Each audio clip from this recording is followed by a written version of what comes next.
The sound of footsteps echoing through marble corridors has always been the heartbeat of royal palaces. But on that cold November evening, when Captain James Morrison heard something else entirely, the soft, broken sobs of a 7-year-old princess, everything he thought he knew about duty, protocol, and the price of royalty would change forever.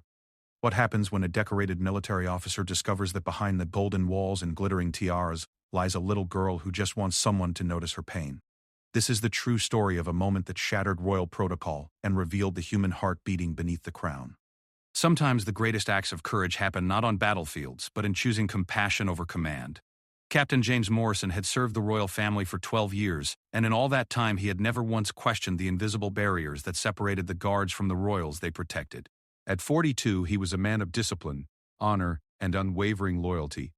His military background had taught him that emotions were luxuries that soldiers could not afford, and his position as head of the palace security detail reinforced this belief daily. The palace corridors were his domain, every corner mapped in his mind, every sound catalogued and understood. The click of the queen's heels on marble floors, the rustle of servants' uniforms as they hurried past, the distant chiming of ancient clocks marking another hour in the endless cycle of royal duty. These were the familiar symphonies of palace life, and James knew them all by heart. On this particular evening, the autumn wind howled against the tall windows of Kensington Palace, sending shadows dancing across the walls. James was conducting his final rounds before the night shift would take over. The royal family had retired early, or so he believed. The Queen and Prince William had attended a state dinner earlier, while Princess Kate had remained home with the children due to young Prince Louis having a slight fever. The third floor of the palace was usually quiet by this time of night. It housed the private family quarters, a place where James rarely had reason to venture unless specifically called upon. Tonight was different, though. One of the junior guards had reported a strange noise coming from somewhere on that floor, and as the head of security, James felt it was his responsibility to investigate personally. He climbed the grand staircase, his polished boots making soft sounds against the carpet runner. The walls were lined with portraits of previous generations of royals, their painted eyes seeming to follow his progress. The same portraits he had passed thousands of times before, yet tonight they felt different somehow. More watchful, more aware. As he reached the third-floor landing, James paused to listen. The palace had its own language of sounds, the settling of old timbers, the whisper of wind through window frames, the distant hum of heating systems. But there was something else tonight, something that did not belong to the usual vocabulary of royal silence. It was faint at first, barely audible above the storm outside. James stood perfectly still, his trained ear focusing on the anomaly. Then he heard it clearly. The unmistakable sound of crying, not the dramatic sobbing of an adult, but the quiet, hiccuping sobs of a child trying to muffle their tears. His first instinct was to call for one of the female staff members. Protocol dictated that any interaction with the royal children should be handled by their nannies or other appropriate personnel. But something about the loneliness in those muffled cries stopped him. This was not the crying of a child with a scraped knee or a broken toy. This was deeper, more profound, the sound of genuine heartbreak. James found himself moving toward the sound before he had consciously decided to do so. His feet carried him down the familiar corridor, past the formal sitting rooms and toward the family's private quarters. The crying grew louder as he approached, and he could now tell that it was coming from the small alcove near the children's playroom. Princess Charlotte, 7 years old and third in line to the throne, sat curled up in the window seat of the alcove. She was still wearing her pink pajamas, her blonde hair tousled from sleep or perhaps from tossing and turning. Her small arms were wrapped around her knees and her face was buried in her hands as she wept with the abandon that only children possess. James stopped several feet away, uncertain. Every protocol he had ever learned screamed at him to retreat, to find a nanny, to follow proper channels. Royal children were not his responsibility. His job was to protect them from external threats, not to comfort them in their private moments of sorrow. But as he watched the small figure shake with sobs, something in his chest tightened. He thought of his own daughter, Emma, who was just a year older than Charlotte. He remembered the time she had cried in the night, needing nothing more than a gentle voice and a reassuring presence. The memory of those moments, the trust in her eyes when he would sit beside her bed and quietly ask what was wrong, made his decision for him. "Your Royal Highness," he said softly, his voice barely above a whisper. Charlotte's head snapped up, her eyes wide with surprise and embarrassment. Tears still clung to her cheeks, and she quickly tried to wipe them away with the sleeve of her pajama top. Even at 7 years old, she had already learned that royal composure was expected at all times. "Captain Morrison," she said, her voice small and shaky. "I'm sorry." I didn't mean to make noise. I'll go back to my room. She started to stand, but James held up a gentle hand. You don't need to apologize, Your Royal Highness. Is everything all right? The question seemed to surprise her. James realized that perhaps no adult had asked her that simple question in a very long time. Charlotte looked at him for a moment, as if trying to decide whether she could trust this tall, uniformed man who was breaking every rule by speaking to her without permission. I had a bad dream, she finally whispered, but everyone is busy and I didn't want to bother anyone. The words hit James like a physical blow. Here was a little girl, scared and alone, who had been taught that her emotional needs were a bother to the adults around her. He thought again of his Emma, who never hesitated to run to him or his wife when nightmares struck. The contrast was heartbreaking. Bad dreams can be very scary, James said, slowly moving closer but still maintaining a respectful distance. Would it help to talk about it? Charlotte considered this for a moment, her young mind clearly wrestling with years of conditioning about what was proper and what was not, but the need for comfort won out over protocol, and she nodded slightly. I dreamed that everyone forgot about me, she said, her voice growing stronger with each word. That I was walking through the palace, but nobody could see me anymore. I called out, but no one answered. It felt so real. James felt his heart break a little more.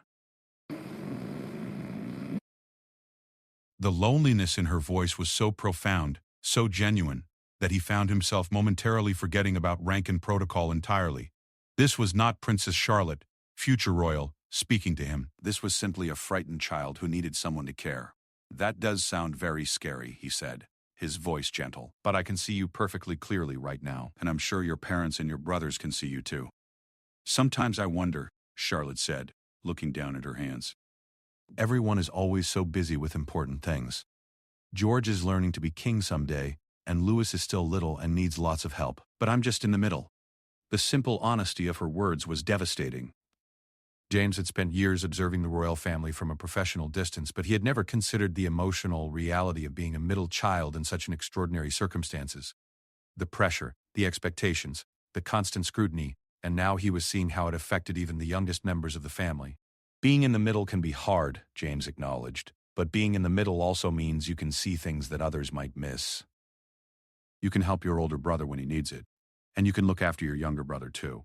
That's a very important job. Charlotte looked up at him with interest. No one had ever framed her position in the family quite like that before. Do you really think so? I know so, James said firmly.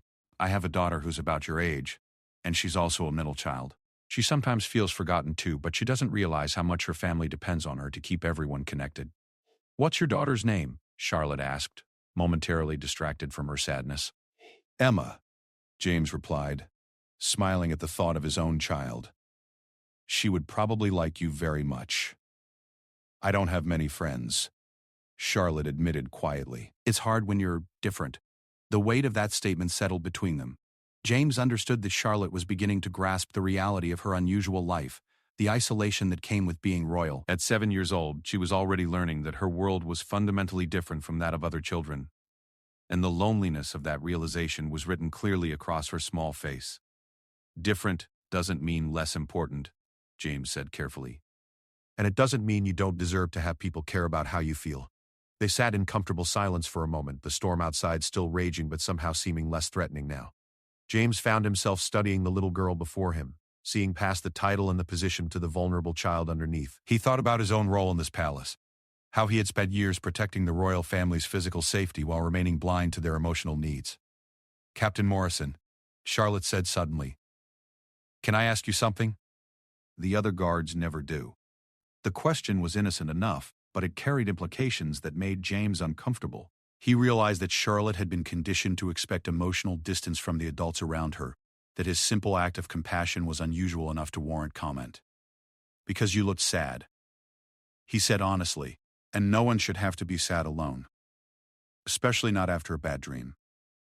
Charlotte smiled then, the first genuine smile he had seen from her all evening. It transformed her entire face, reminding him just how young she really was beneath all the royal training and expectations. Thank you, she said quietly. I feel better now. As James looked at this small princess, sitting in her pajamas in a palace alcove at nearly midnight, he began to understand something fundamental about his role that had never occurred to him before. Protecting the royal family meant more than just watching for external threats. Sometimes it meant recognizing that the people behind the titles were human beings with very human needs. The clock in the corridor chimed midnight, and James realized that his shift had officially ended. But as he prepared to suggest that Charlotte return to her room, he found himself reluctant to end this unexpected connection. For the first time in his 12 years of service, he had seen past the formality and protocol to the real person underneath, and it had changed something in him. This moment, he sensed, was just the beginning of a much larger story, one that would challenge everything he thought he knew about duty, compassion, and what it truly meant to serve. The next morning arrived with the crisp efficiency that characterized all palace routines. James had barely slept, his mind replaying the previous night's encounter with Princess Charlotte. As he dressed in his uniform and prepared for another day of service, he found himself wondering if the late-night conversation had been as meaningful to her as it had been to him, or if it would simply fade into the background of her young life. When he arrived for his morning briefing, James noticed that the palace atmosphere felt different.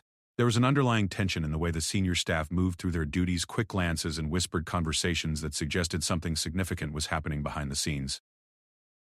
His immediate supervisor, Commander Patricia Wells, called him into her office shortly after the shift change. "Morrison," she began, settling behind her desk with the bearing of someone who had spent 30 years in military service.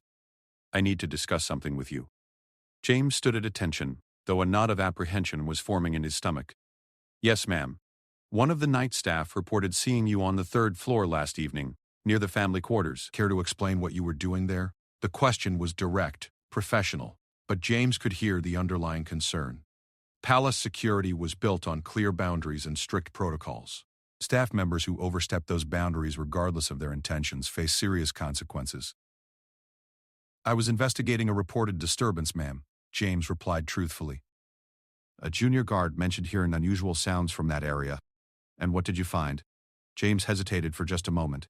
He could provide a sanitized report, mention checking the area and finding nothing significant. It would be the safe response, the one that would protect both his career and his reputation. But as he opened his mouth to deliver that comfortable lie, he found himself thinking of Charlotte's tear-streaked face and her quiet admission that she felt forgotten. "Princess Charlotte was upset after a nightmare," he said instead. "She was crying alone in the alcove near the playroom." Commander Wells raised an eyebrow. "And you took it upon yourself to comfort her?" "I asked if she was all right. Yes, ma'am." She seemed genuinely distressed.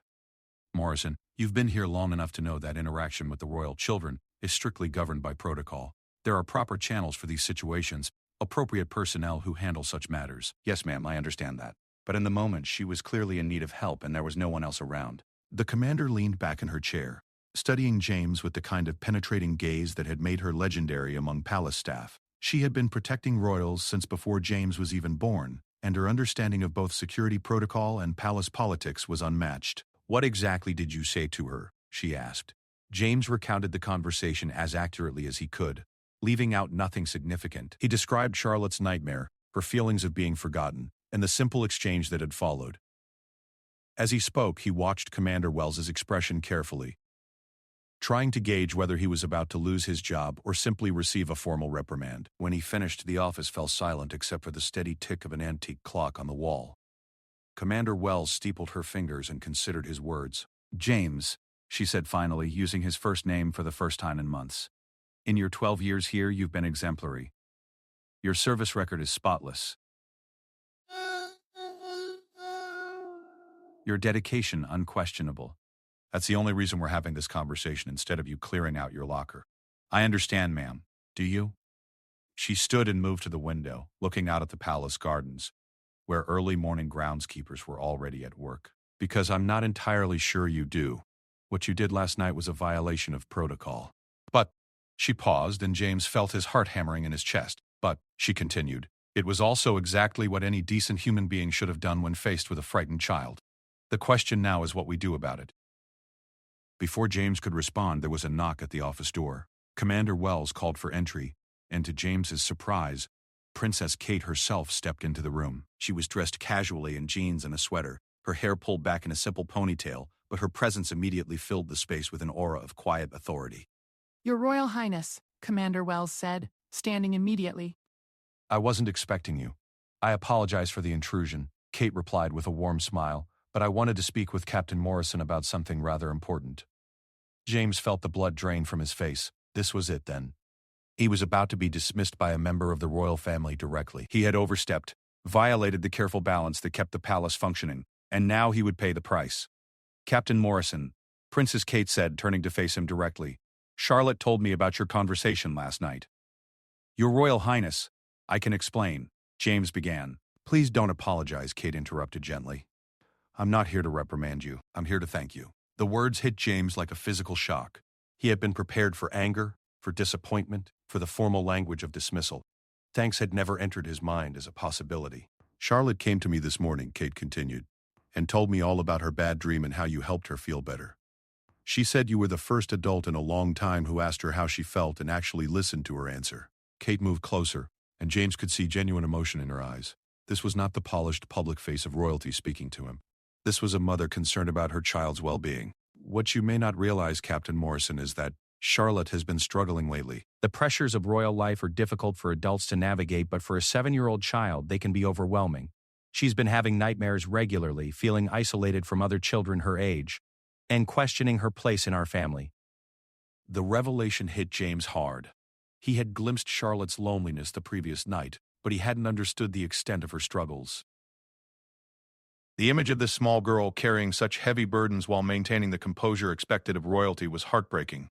We've been working with child psychologists, Kate continued, trying to help her process her feelings and find healthy ways to cope with the unique challenges of her position. But last night was the first time in weeks that she came to me voluntarily to talk about her feelings, and it was because of your kindness. Commander Wells cleared her throat softly. Your Royal Highness, while we appreciate that Captain Morrison's intentions were good, there are protocols in place for very important reasons. Of course, Kate acknowledged, and I completely understand the need for those protocols. But I wonder if there might be room for some flexibility in certain circumstances. She turned back to James. Charlotte asked me this morning if she could talk to you again. She said you made her feel heard in a way that she hadn't experienced before. Now, obviously we can't have guards abandoning their posts to provide therapy to royal children, she said with a slight smile. But I wondered if there might be a way to arrange some more structured interaction. James found his voice at last. Your Royal Highness, I'm honored by Princess Charlotte's trust, but I'm not qualified to provide professional help to a child dealing with such complex issues. You're not qualified to be a therapist, Kate agreed, but you are qualified to be a kind human being who treats children with respect and compassion. Sometimes that's exactly what's needed. Commander Wells looked between the princess and her subordinate, clearly wrestling with the unprecedented nature of the situation. Royal protocol existed for good reasons, but here was a member of the royal family directly requesting flexibility in that protocol. What exactly are you suggesting, Your Royal Highness? She asked. I'm suggesting that Captain Morrison might occasionally check on Charlotte during his rounds, particularly during the evening hours when her anxiety tends to be highest. Nothing formal, nothing that would compromise security protocols, but just a friendly face who might notice if she's struggling. The request was extraordinary. James had never heard of anything like it in his years of service. Guards protected royals. They didn't form personal relationships with them. The boundaries existed to prevent exactly this kind of emotional entanglement. But as he thought about Charlotte's small face the previous night, her quiet admission that she felt forgotten, he realized that perhaps those boundaries sometimes prevented more than just inappropriate relationships. Sometimes they prevented basic human kindness. I would be honored to help in any way I can, James said carefully. But I want to make sure that my involvement doesn't somehow make things worse for Princess Charlotte or create problems for the family. Kate's smile was genuine and warm. Captain Morrison, you've already helped more than you know. Charlotte slept through the night without any nightmares after your conversation. That's the first time that's happened in over a month. The weight of that statement settled over James. His simple act of stopping to listen to a crying child had provided her with the first peaceful night's sleep she'd had in weeks. The realization was both humbling and somewhat overwhelming. If I may suggest, Commander Wells interjected, clearly trying to find a way to formalize what was essentially an informal request, perhaps we could arrange for Captain Morrison to include the third-floor family quarters in his regular evening rounds. That would provide a legitimate reason for him to be in that area should Princess Charlotte need assistance. That sounds perfect, Kate agreed. And Captain Morrison, Please don't feel that you need to seek out these interactions. Simply being available if Charlotte needs someone to talk to would be enough. As the meeting concluded and Princess Kate left the office, James found himself alone with Commander Wells once again. The older woman looked at him with an expression that was part admiration and part concern. "You realize what just happened, don't you?" she asked. "I'm not entirely sure," James admitted. "You've just been given unprecedented access to the royal family's private life. The Princess of Wales just asked you to help care for her daughter's emotional well-being. In 30 years of palace service, I've never seen anything like it." The magnitude of the situation was beginning to sink in. James had always taken pride in his professionalism, in maintaining appropriate boundaries and following established protocols. Now, he was being asked to step outside those boundaries in service of something more fundamental than security procedures. "The question," Commander Wells continued, "is whether you're prepared for what this means. Because once you become personally invested in that little girl's well-being, there's no going back to just being her guard. You'll be something more complicated, something that doesn't exist in any manual or protocol guide." James thought about his own daughter, Emma, about the sacred trust that existed between a child and an adult who genuinely cared about their well-being. He thought about Charlotte's tears and her quiet bravery in admitting her fears to a relative stranger. "I understand the responsibility," he said finally, "and I won't take it lightly." Commander Wells nodded slowly. "I believe you won't, but remember, James, the royal family exists under constant scrutiny. Every interaction, every relationship is subject to interpretation and potential criticism. If you're going to do this, you need to be absolutely certain that your motives are pure and your actions are beyond reproach." "They are," James said without hesitation. "Then God help us all," Commander Wells replied with a slight smile. "Because we're about to find out what happens when protocol meets humanity, and I have no idea which one will win." 3 weeks had passed since that extraordinary morning meeting with Princess Kate, and James had settled into a new routine that felt both natural and surreal. His evening rounds now officially included the third-floor family quarters, though he had only encountered Charlotte twice during that time. On both occasions, their interactions had been brief but meaningful, once when she had been reading alone in the library and seemed happy to share what her book was about, and another time when she was having trouble sleeping and appreciated someone checking that the scary shadows in her hallway were just ordinary furniture. Each encounter reinforced James's growing understanding that beneath the royal training and public expectations lived a remarkably perceptive and sensitive little girl who was trying to make sense of a world that was both privileged and isolating. Charlotte never demanded his attention or took advantage of his availability, but when she did seek out conversation, her observations about palace life were startlingly insightful for someone so young.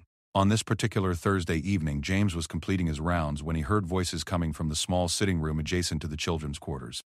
The door was slightly ajar, and he could make out Princess Kate's gentle but firm tone, interspersed with Charlotte's higher voice, though he couldn't distinguish the words clearly. James hesitated. His new arrangement with the royal family gave him permission to check on Charlotte's well-being, but it didn't extend to eavesdropping on private family conversations. He was about to continue past when he heard Charlotte's voice rise in obvious distress. "But why can't I just be normal, Mummy? Why do I have to be different from everyone else?"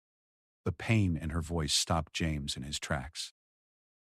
This wasn't a simple childhood complaint about bedtime or vegetables. This was an existential question that went to the heart of Charlotte's struggle with her royal identity. "Darling," Kate's voice replied, "being special doesn't mean you're not normal. It means you have different responsibilities and opportunities than other children." "I don't want opportunities," Charlotte said, her voice breaking slightly. "I want friends. Real friends who like me because of who I am, not because I'm a princess." James found himself holding his breath, torn between his professional obligation to respect privacy and his personal concern for a child who was clearly suffering. The conversation continued, and it became apparent that this was part of a larger discussion that had been ongoing. "Charlotte, do you remember what we talked about with Dr. Prugans?" "Sarah?" Kate asked, referencing the child psychologist who had been working with the family. "About how everyone has challenges that are specific to their life circumstances?" Yes, but other children don't have photographers following them to school. "Other children can have sleepovers without security checks. Other children can make friends without everyone wondering what they want." The sophistication of Charlotte's observations was startling.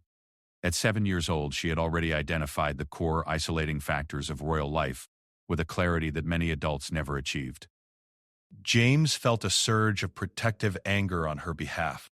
Anger at a system that placed such burdens on innocent children. Anger at a world that demanded such maturity from someone who should be worried about nothing more complex than homework and playground dynamics. "I know it's difficult, sweetheart," Kate said, and James could hear the emotion in her voice. "But you're not alone in this. Your father and I understand what you're going through, and we're here to help you navigate it. Sometimes I wish I could just disappear," Charlotte said quietly. Not forever, but just for a little while. Just long enough to see what it feels like to be nobody special. The conversation continued for several more minutes, with Kate patiently addressing each of Charlotte's concerns while clearly struggling with the inadequacy of any reassurance she could offer. "How do you comfort a child whose fundamental complaint is about the unchangeable nature of their existence?" When James heard chairs moving and realized the conversation was ending, he quickly continued down the corridor, not wanting to be discovered listening. But Charlotte's words echoed in his mind.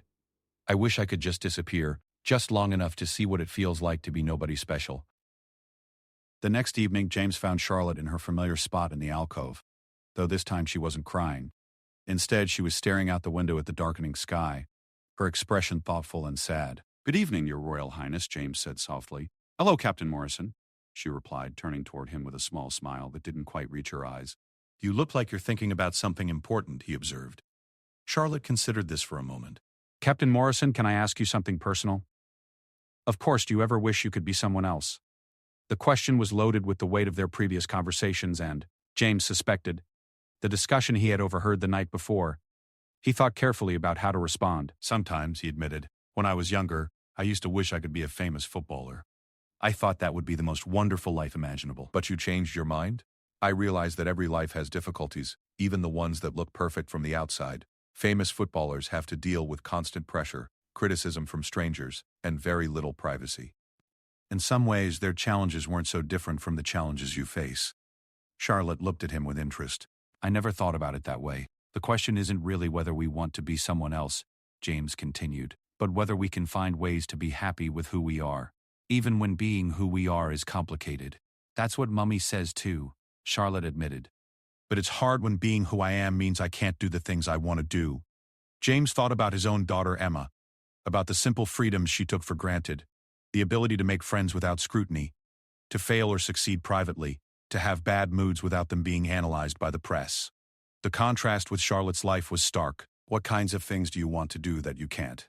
he asked gently. Charlotte's face lit up slightly, as if she had been waiting for someone to ask this question. "I want to go to a regular school where nobody knows who I am. I want to have a sleepover at a friend's house where we can stay up late giggling and eating too much candy. I want to be bad at something without everyone being surprised. I want to have a temper tantrum in public and have everyone just think I'm a normal naughty child instead of a disappointment to the royal family." Each item on her list was like a small knife to James's heart. These were such ordinary childhood desires, yet they were completely impossible for Charlotte to achieve.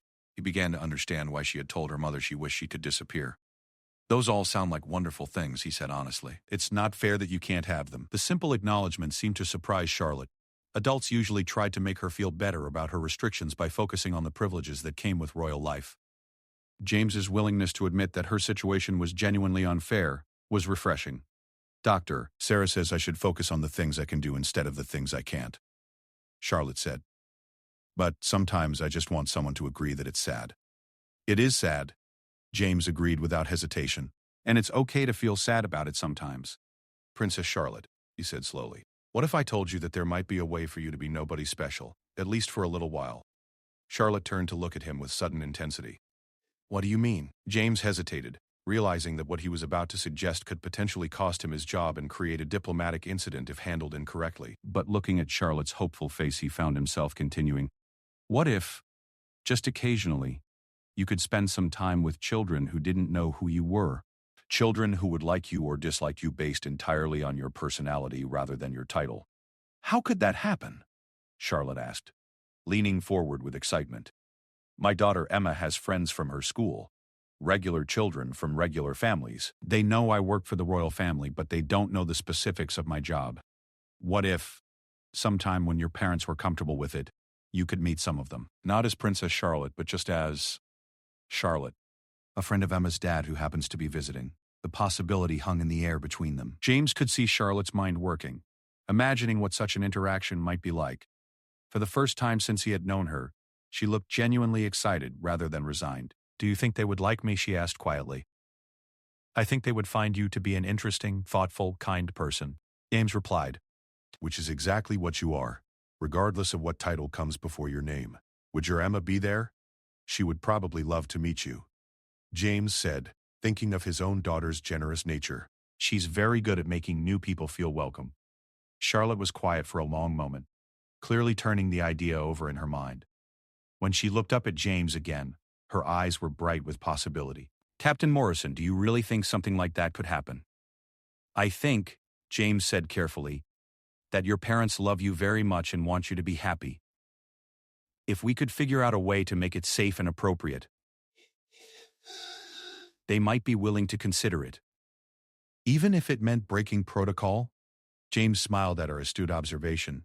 Your mother has already shown that she's willing to be flexible with protocol when it comes to your well-being. This might just be another example of that flexibility. For the first time since James had known her, Charlotte looked genuinely hopeful about her future, rather than resigned to it. The transformation in her expression was remarkable, and it reinforced his growing conviction that this child needed more than just protection and privilege. She needed connection and normalcy, even if it could only be achieved in small, carefully managed doses. Would you really ask your daughter if she wanted to meet me? Charlotte asked. I would, James promised. And if she says yes, then we can talk to your parents about whether it might be possible. What if she says no? James considered this possibility seriously. Then we would respect her decision and think of other ways to help you feel more connected to the world outside the palace. Charlotte nodded solemnly, understanding that this was a genuine offer rather than an empty promise designed to make her feel better temporarily. Captain Morrison, she said finally, thank you for listening to me. Really listening, I mean. Not just waiting for me to stop talking so you can tell me how lucky I am. The observation was so mature, so perceptive, that James felt a fresh wave of admiration for this remarkable child. She had learned to distinguish between genuine attention and polite tolerance at an age when most children were still learning to tie their shoes. Thank you for trusting me with your real feelings, he replied. That takes courage. As Charlotte headed back to her room that night, she moved with a lightness that James hadn't seen in her before. The possibility of normal childhood interaction, however limited, had given her something to look forward to, rather than simply endure. James knew that he was about to enter uncharted territory. Arranging for a royal child to interact with civilian children, even under carefully controlled circumstances, would require delicate negotiation and unprecedented cooperation from multiple parties. But as he thought about Charlotte's face when she had asked if his daughter's friends might like her, he knew that whatever challenges lay ahead would be worth navigating. The conversation with Emma that evening was one James would remember for the rest of his life. He had driven home through London traffic, his mind racing with the possibilities and complications of what he had just suggested to Princess Charlotte. How do you explain to your own child that you want to introduce her to one of the most famous children in the world, but that this famous child desperately needs to pretend to be ordinary? Emma was in her bedroom, working on a school project about rainforests, when James knocked on her door. At 8 years old, she had her father's thoughtful nature and her mother's warm personality, a combination that had served her well in making friends and navigating the sometimes complex social dynamics of primary school. "Dad," she said, looking up from her poster board covered with pictures of exotic birds and colorful flowers, "look what I'm making for Mr. Peterson's class." James admired her work, genuinely impressed by the care and creativity she had put into the project. Emma had always been artistic, but more than that, she had always been empathetic. If anyone could understand Charlotte's situation and respond with kindness rather than starstruck excitement, it would be his daughter. "Emma," he said, settling into the chair beside her desk, "I want to ask you about something rather unusual." She set down her glue stick and gave him her full attention, sensing from his tone that this was important. "You know how I work for the royal family, protecting them and making sure they're safe," he began. Yes, but you never tell me the exciting parts, Emma replied with a grin. "Well, today I learned something that made me sad," James continued. "I learned that being a royal child can be very lonely sometimes." Emma's expression grew serious. Despite her young age, she had a mature understanding of emotions and had never dismissed sadness as unimportant regardless of its source. Why would they be lonely? Don't they have everything they want? They have many wonderful things, James agreed. But they don't have some of the things that you might take for granted, like being able to make friends easily or having people like them for who they are rather than what their family name is.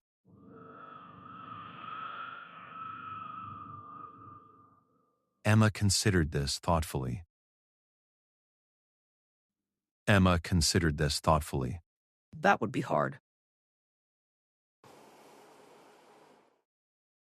There's a little girl just a year younger than you who told me that she wishes she could spend time with children who didn't know she was royal. Children who would be her friend just because they enjoyed her company. Is she nice? Emma asked. She's very nice. She's thoughtful and kind, and she's dealing with things that would be difficult for most adults. But she's also just a little girl who likes to read books and sometimes has bad dreams. Emma was quiet for a moment, her mind working through the implications of what her father was saying. Dad, are you asking if I would want to meet her? I'm asking if you think you and maybe some of your friends might like to spend time with her just as children playing together. But, Emma, if this were to happen, you could never tell anyone who she really was. It would have to be a secret that you kept forever. The weight of that responsibility wasn't lost on Emma. She had never been asked to keep a secret of such magnitude, but she understood instinctively that this was about protecting someone who needed protection. What would we call her? Just Charlotte. That's her real name. And she would come to our house? Possibly. Or we might meet somewhere that felt comfortable and safe for everyone involved. Emma was quiet for several minutes, and James could see her thinking through all the aspects of what he was proposing. Finally, she looked up at him with an expression of determined compassion. Dad, I think she sounds lonely, and I don't like it when people are lonely. If she wants to be friends, then yes, I would like that. The simplicity and generosity of her response moved James profoundly. This is exactly the kind of genuine acceptance that Charlotte had been craving, offered without hesitation or hidden agendas. There's something else, Emma. If we do this, there will probably be adults around that you don't know. People whose job it is to keep Charlotte safe. And there will be rules about things like photographs and social media. That's okay, Emma said matter-of-factly. We don't take pictures when we're playing anyway, except sometimes on special occasions. And you would have to promise never to treat Charlotte differently because of who her family is. She needs to feel like she's just another child. I don't even know how to treat someone differently because they're royal, Emma admitted. I would just treat her like I treat anyone else. That evening, after Emma had gone to bed, James called Commander Wells to request a meeting. When he explained what he wanted to discuss, there was a long pause on the other end of the line. James, she said finally, please tell me you're not about to suggest what I think you're about to suggest. I think Princess Charlotte might benefit from some normal childhood interaction, he said carefully, and I think it might be possible to arrange that safely. Good Lord, Wells muttered. Come in early tomorrow. We're going to need to discuss this before anyone else gets involved. The next morning's meeting was even more complex than James had anticipated. Commander Wells had brought in several other senior staff members, including the head of Royal Protection and a specialist in public relations. When James outlined his proposal, the room fell silent. Captain Morrison, said the PR specialist, a sharp woman named Sarah Chen. What you're suggesting is essentially asking us to create a completely false identity for Princess Charlotte, and then put her in an unsecured environment with civilians who haven't been vetted. I'm suggesting, James replied carefully, that we find a way for a lonely little girl to experience normal childhood friendship under carefully controlled circumstances. The security implications alone, began the protection chief, could be managed, Commander Wells interrupted. If we were creative about location and timing. The debate continued for over an hour, with various experts identifying potential problems and possible solutions. Gradually, a framework began to emerge. If such an interaction were to take place, it would need to be in a controlled environment, with security personnel present but unobtrusive. The civilian children and their parents would need to sign confidentiality agreements. The interactions would need to be brief and infrequent. The real question, Sarah Chen said finally, is whether the Prince and Princess of Wales would even consider such an arrangement. There's only one way to find out, Commander Wells replied. That afternoon, James found himself once again in a meeting that would have been unimaginable just a month earlier. Princess Kate sat across from him, listening intently as he explained Emma's response and outlined the preliminary framework that the security team had developed. Captain Morrison, she said when he had finished. This is an extraordinary proposal. I'm touched that your daughter would be willing to befriend Charlotte, and I'm grateful that you've thought so carefully about how to make it safe. I want to be clear, Your Royal Highness, that this is completely outside normal protocol. If you're not comfortable with any aspect of it, we can explore other options. Kate smiled. I think we've already established that Charlotte's well-being might require some flexibility with normal protocol. She was quiet for a moment, considering the proposal from multiple angles. "What does Charlotte know about this?" she asked. "I told her that it might be possible, but I made it clear that it would depend on your approval and on whether my daughter was interested in the idea." "And your daughter is genuinely interested? Not just excited about meeting a princess?" "Emma doesn't really understand the significance of royalty in that way," James explained. To her, Charlotte is just a lonely little girl who needs friends. She approached the idea from a place of empathy rather than excitement. Kate nodded approvingly. That's exactly the kind of response Charlotte needs. Over the next week, a series of careful conversations took place. Prince William was consulted, and after initial skepticism, agreed that Charlotte's emotional well-being was worth some calculated risks. Dr. Sarah, the child psychologist, was brought into the discussion and provided guidance on how to structure the interactions for maximum benefit. Emma was formally interviewed by a security specialist to ensure she understood the importance of confidentiality, and her parents were required to sign extensive legal agreements. Two of Emma's closest friends, Lily and Marcus, were identified as potential participants, and their families underwent similar vetting processes. Throughout all of these preparations, James continued his evening check-ins with Charlotte, who grew increasingly excited about the possibility but also nervous about whether regular children would actually like her. "What if I don't know how to play their games?" she asked one evening. "Then you'll learn," James replied. "That's what children do when they play together. They teach each other new things." "What if I accidentally say something that shows I'm different?" "Then Emma and her friends will probably just think you have an interesting family," James said. Children are generally much less concerned about those things than adults are. Finally, 3 weeks after James's initial conversation with Emma, the first meeting was arranged. It would take place at a private community center that was frequently used for royal events, ensuring both familiarity for the security team and appropriate facilities for children's activities. On the morning of the meeting, James arrived early to oversee the final security preparations. The building had been thoroughly swept, plainclothes officers were positioned discreetly around the perimeter, and the interior had been arranged to look as much like a normal children's playroom as possible. Emma arrived with her mother, both of them nervous but excited. Lily and Marcus came with their parents, who were still somewhat overwhelmed by the confidentiality agreements they had signed, but committed to treating this as simply a playdate for their children. When Charlotte arrived with her personal protection officer, she was dressed in jeans and a simple sweater, her hair in a casual ponytail. To anyone who didn't know who she was, she looked exactly like what she wanted to be. Just another 7-year-old girl arriving for an afternoon of play. James watched from across the room as Emma approached Charlotte with the direct friendliness that was characteristic of her personality. "Hi," Emma said. "Are you Charlotte?" "I'm Emma, and these are my friends Lily and Marcus. Do you want to see the art supplies they have here? They have really good colored pencils." "I love art," Charlotte replied, her initial nervousness giving way to genuine pleasure.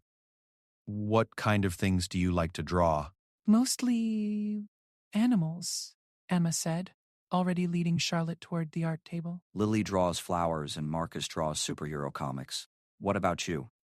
"I like drawing horses," Charlotte said, and just like that, she was simply another child in a group of children, discussing the important matter of artistic preferences. James felt tears prick his eyes as he watched Charlotte laugh at something Marcus had said, completely unguarded and natural in a way he had never seen before. For this brief moment, she had achieved her impossible wish. She was nobody special, just a little girl making friends. The success of that first playdate exceeded everyone's expectations. For 2 hours, Charlotte had been completely absorbed in normal childhood activities, drawing pictures, building block towers, playing simple games, and engaging in the kind of easy conversation that flows naturally between children who are genuinely interested in each other. James watched from his position near the windows as Charlotte taught Lily how to draw a horse's mane, laughing when her first attempt looked more like a lion. He saw her listen intently as Marcus explained the backstory of his latest superhero creation, asking thoughtful questions about the character's motivations. Most remarkably, he witnessed her getting mildly frustrated when a tower of blocks kept falling down, expressing her annoyance with the same ordinary petulance that any child might show. When Emma suggested they play a hiding game, Charlotte's face lit up with delight. "I love hiding games," she said, and James realized that this was probably one of the few times she could hide without it being considered a security breach or a protocol violation. As the afternoon progressed, it became clear that Charlotte was not just enjoying herself. She was discovering aspects of her own personality that had been suppressed by the constant awareness of her royal status. With these children who knew her only as Charlotte, she was more spontaneous, more willing to take small risks, more openly emotional about both successes and disappointments.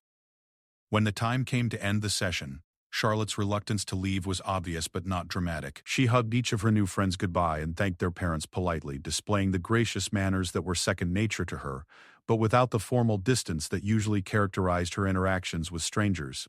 "Emma," she said as they were preparing to leave, "would it be okay if we did this again sometime?" "I hope so," Emma replied with genuine enthusiasm. "Next time, maybe you could teach us some of those card games you mentioned." In the car on the way back to the palace, Charlotte was unusually talkative, describing every detail of the afternoon to her protection officer and asking dozens of questions about when she might see her new friends again. James followed in his own vehicle, reflecting on how such a simple thing, a few hours of normal childhood interaction, could have such a profound impact. That evening, James received a phone call at home from Princess Kate. "Captain Morrison," she said, "I wanted to thank you personally for what happened today. Charlotte has been talking non-stop about her new friends, and she seems lighter somehow, more like herself than she's been in months." "She's a remarkable child, Your Royal Highness. She handled the whole situation with such grace." She also asked me if she could invite Emma to the palace sometime so that she could show her the horses in the royal stables. I told her we would have to think carefully about how to make that work, but that it might be possible. The idea of reciprocal visits added a new dimension to what they were creating. If Charlotte could visit Emma's world, perhaps Emma could also safely visit Charlotte's, creating a bridge between two very different kinds of childhood experience. Over the following months, a carefully managed friendship developed between the children. The meetings remained infrequent and highly planned, but they became regular enough to provide Charlotte with something she had never had before: genuine peer relationships based on mutual affection rather than duty or protocol. Emma and her friends learned to navigate the unusual aspects of their friendship with Charlotte with remarkable grace. They accepted that she sometimes knew surprising things about history or geography because of her education, but they also discovered that she had never been to a cinema or eaten fast food or played video games. The exchange of experiences became part of what made their friendship special. James found himself in the unique position of facilitating this unprecedented relationship while maintaining his professional responsibilities. The other palace staff gradually accepted that Charlotte's emotional well-being had become part of the security protocol, though some remained skeptical about the wisdom of such an arrangement. One evening, about 6 months after their first meeting, James encountered Charlotte in her familiar spot in the alcove. But this time she was reading a letter, rather than crying. "Good evening, Your Royal Highness," he said. "You look happy tonight." "I am happy," Charlotte replied, holding up the letter.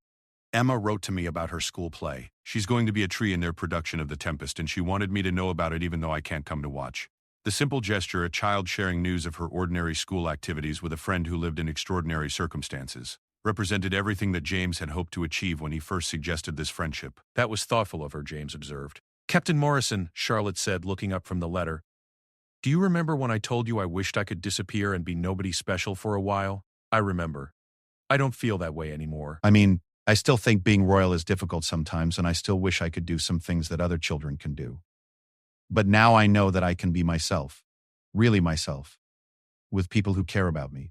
That makes the other parts easier to manage." The maturity of her insight was remarkable. At barely 8 years old, Charlotte had learned to distinguish between changing her circumstances and changing her relationship to those circumstances. The friendship with Emma hadn't altered the fundamental realities of royal life, but it had given Charlotte a sense of her own identity, separate from her title. "Emma told me something interesting the other day," Charlotte continued. "She said that she thinks I'm brave because I have to do things in front of lots of people that would make her nervous. She said she could never make speeches or meet important visitors the way I do. That's a very perceptive observation. It made me realize that maybe being different isn't the same as being worse. Maybe it's just different. And maybe some of the things that make my life difficult also make it meaningful in ways that other children's lives aren't." James felt a profound sense of pride in this remarkable child who had found a way to embrace rather than simply endure her unique circumstances. The friendship with Emma had not solved all of Charlotte's problems, but it had given her a foundation of genuine human connection from which she could face those problems with greater resilience. "Your Royal Highness," James said, "I think you've learned something that many adults never figure out. What's that? That happiness doesn't come from having the life you want, but from finding ways to want the life you have. Charlotte smiled at this, a smile that held both the wisdom of someone who had grappled with profound questions and the innocence of a child who still believed in the possibility of joy. A year later, as James was completing what had become his routine evening rounds, he reflected on how much had changed since that night when he first heard Princess Charlotte crying alone in the palace corridor. The little girl who had once sobbed about feeling forgotten had grown into a confident young person who understood her place in the world and had learned to find genuine happiness within the constraints of that place. Charlotte still faced the unique challenges of royal life, the constant scrutiny, the limited privacy, the weight of expectations that came with her birthright.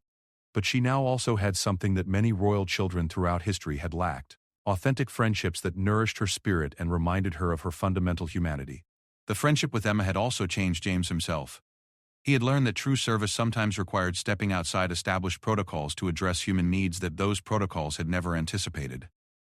His role had evolved from simply protecting the royal family to actively supporting their emotional well-being, a responsibility that was more complex but ultimately more fulfilling than his original duties.